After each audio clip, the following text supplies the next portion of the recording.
os seus votos. Voto sim, senhora presidente.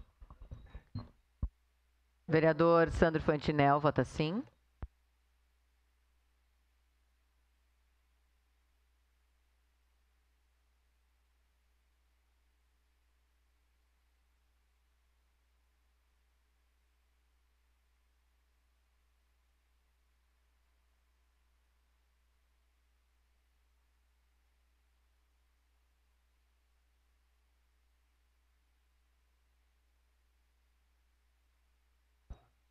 Encerrado o registro dos votos, encerrada a votação.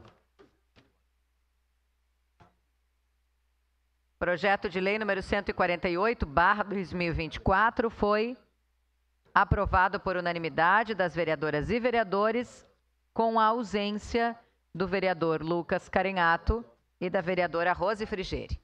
Encerrada a ordem do dia, passemos ao espaço do grande